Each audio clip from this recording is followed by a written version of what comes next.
구매하시게 된 이유가 어떻게 되시나요? SM6 말리부도 장점은 뭐가 있을까요? 가격입니다. 가성비다. 아반떼 비슷하거나 9천만 원에 판매를 했더라고요. 디자인도 마음에 드는데 후륜에 멀티링크 서스펜션이 말썽을 부려본 적이 없습니다. 장고장이 거의 없으셨던 거예요? 연비는 1,700원 정도로 봤을 때 단점은 되게 올드하거든요. 거의 10년 동안 디자인 차이가 거의 없거든요. 미션인데 크루즈 컨트롤은 이 이상은 사치입니다.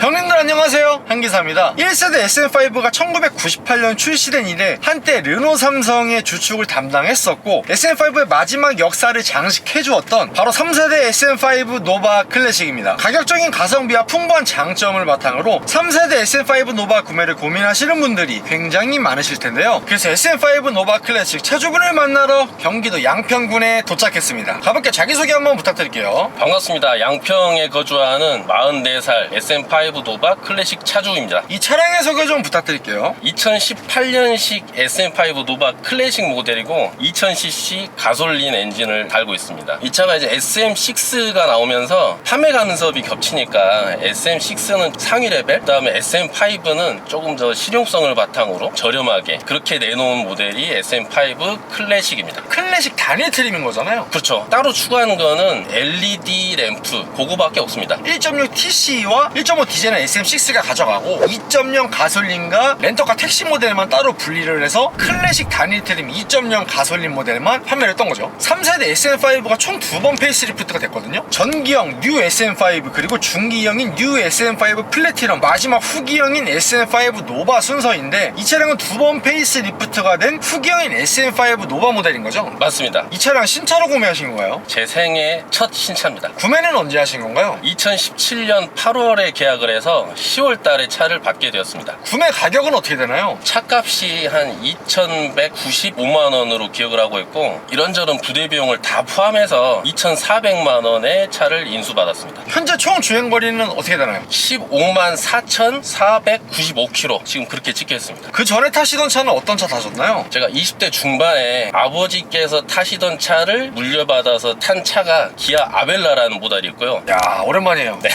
그 차를 한 3년 정도 타다가 차가 좀 문제가 많이 생겨가지고 업자한테 넘기고 그 다음에 몰았던 차가 기아 리오 SF. 요것도 오랜만이에요. 2007년에 그 차를 중고로 사서 2017년까지 타다가 차체가 거의 뭐 녹이 너무 쓸어가지고 주변에서 뭐 무서워서 못타겠다 그런 이야기를 하더라고요. 그렇게 해서 이 차로 바꾸게 됐습니다. SM5 노바 클래식을 구매하시게 된 이유가 어떻게 되시나요? 현대 기아차가 차체 부식에 대한 문제가 워낙 그때 심했다 보니까 현대 기아차는 일단 사기 싫었고 주변에 수소문을 해보니까 르노 차량들이 부식에 강하다 그러더라고요. 그래서 르노 매장에 가게 됐죠. SM6가 디자인이 너무 이뻐가지고 르노 매장에 가서 SM6를 봤는데 가격이 너무 비쌌습니다. 제 기억에 3,200만 원인가? 그래서 이제 인상을 빡 쓰고 있으니까 매장 직원이 눈치를 채가지고 SM5를 소개시켜줬거든요. 차값이 너무 싼 거예요. 차값도 쌌고 기능들도 되게 심플하고 그래서 오히려 제 취향에 더 맞았던 것 같습니다. SM5 노바 클래식과 동시에 구매를 고민했던 차량이 어떤 게 있을까요? 아까 말씀드렸던 SM6를 봤었는데 일단 가격이 너무 비쌌고 쉐보레 말리부도 알아봤었거든요. 근데 말리부도 가격이 만만치가 않은 거예요. 이것저것 부대 비용 합하면 그 차도 거의 뭐 3천이 넘어가는 그런 정도였기 때문에 그래서 말리부도 접었습니다.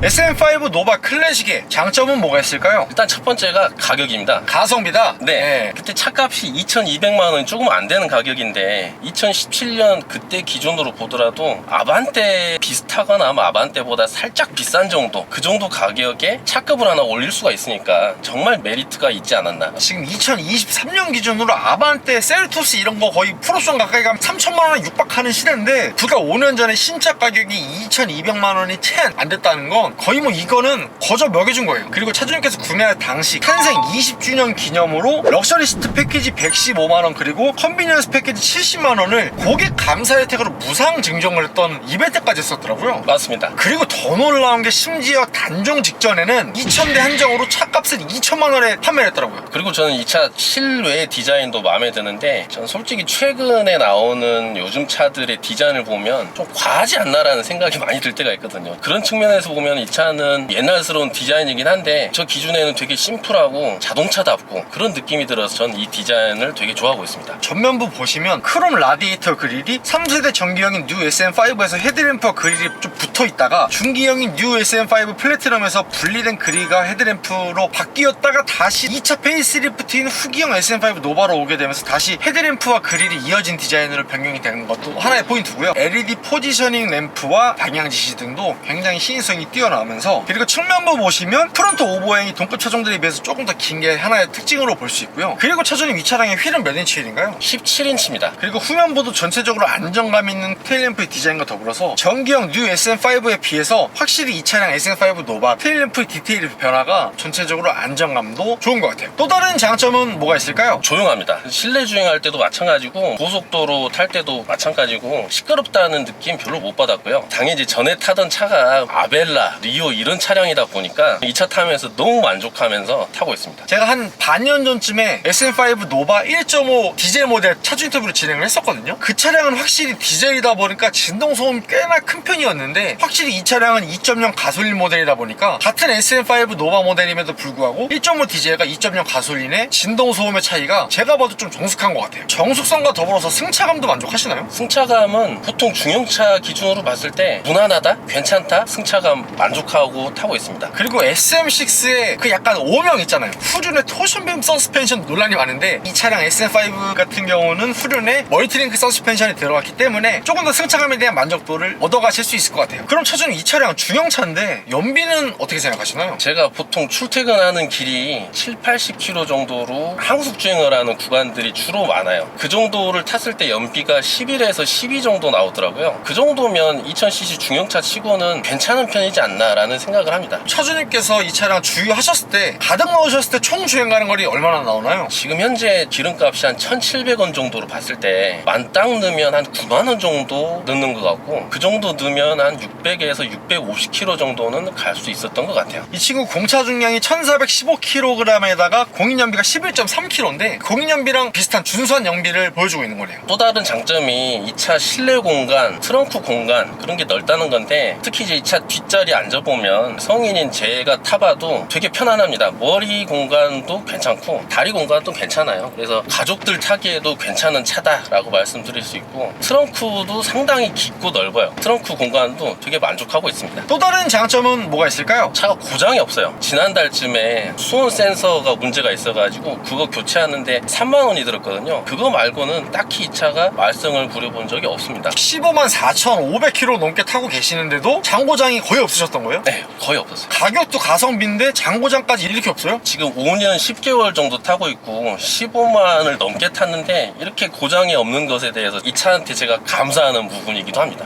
그러면 르노 삼성이 현대기아차에 비해서 AS 센터 같은 경우는 조금 뭐 불편하거나 그런 적은 없으셨나요? 일단 뭐 그렇게 자주 갈 일도 있지 않았거니와 양평에 르노 삼성 수리센터가 하나 있긴 한데 예약하거나 그럴 필요도 없고 그냥 바로 가면 거의 바로바로 되니까 서비스에서 딱히 불편함을 느꼈던 적은 없었습니다.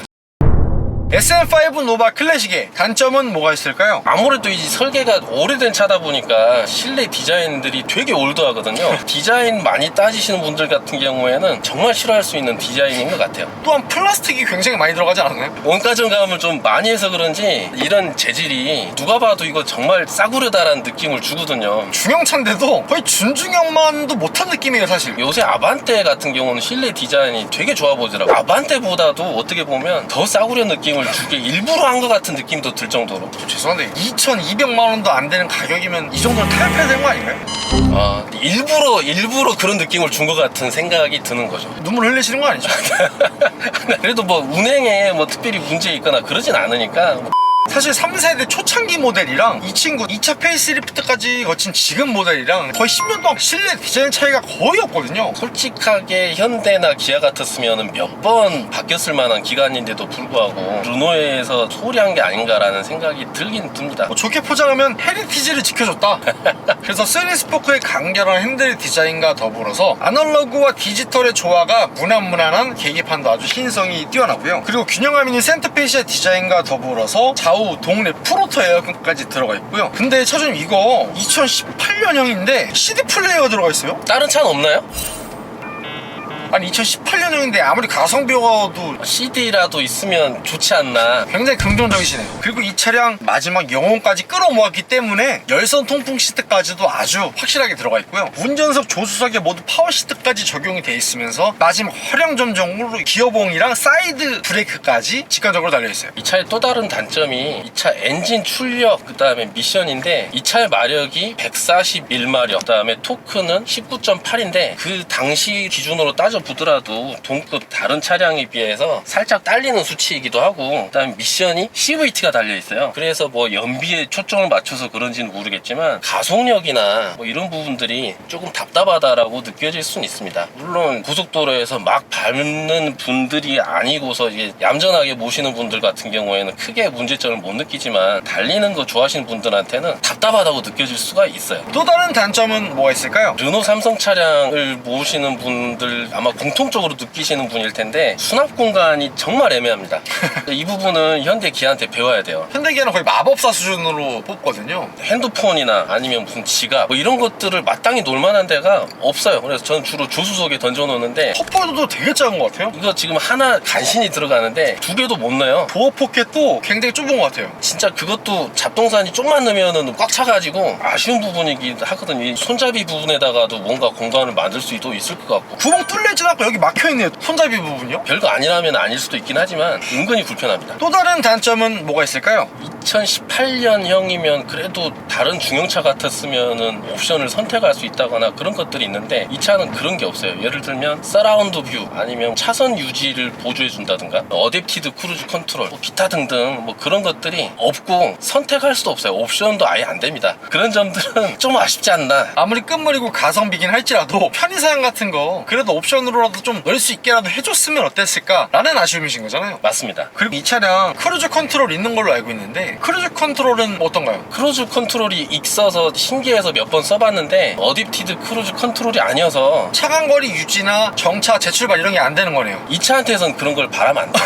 그것까지 넣어줬으면 가격 너무 올라가기 때문에 그냥 크루즈 컨트롤 있는 것만 해도 어디냐. 이 이상은 사치입니다. SM5 노바 클래식의 한 달 유지비는 어떻게 되나요? 세금이 1년에 한 37만 몇천 원 정도 나왔고, 그리고 보험료가 35만 원 정도? 차주님께서 무사고도 길고 운전 경력도 기시니까 그죠? 아마 그 영향이 큰 것 같습니다. 기름값은 한 달에 한 3,000km 정도 타는 것 같거든요. 한 달에 기름값은 40만 원 정도. 엔진오일 같은 경우에는 제가 르노 공식 지점 수리센터에 가서 하는 게 아니라 일반 사설 매장에서 가서 하는데 한 6만 4천 원인가? 그 정도인데 카드 할인 뭐 그런 거 있어가지고 한 4만 4천 원 정도에 갈았던 것 같고요. 타이어는 제가 넥센에서 저렴한 모델로 4짝 다 갈아서 한 35만 원 정도? 그 정도 들었던 것 같습니다. SM5 노바 클래식을 구매하신 걸 후회하시진 않나요? 2017년으로 다시 돌아간다고 하더라도 아마 저는 이 차를 다시 선택할 것 같아요. 정말 좋아합니다, 이 차. 마지막으로 하고 싶으신 말씀 있으신가요? 이 차가 아반떼랑 비교를 해보면 비슷한 연식의 비슷한 키로수 중고차를 검색을 해보면 아반떼보다도 싸요. 이 차가 오히려 제가 보기에는 아반떼보다 더 낫지 않나 이런 생각을 하거든요. 그래서 중고차를 고민하시는 분들한테는 이 차만한 차가 없지 않나 그런 생각을 합니다. 구독과 좋아요 살포시 부탁드리고요. 그리고 제가 차주 인터뷰 촬영을 위해 전국 방방곡곡 가고 있으니 아래에 있는 메일 주소로 출연 신청 부탁드리고요. 형님들 오늘도 좋은 하루 되세요.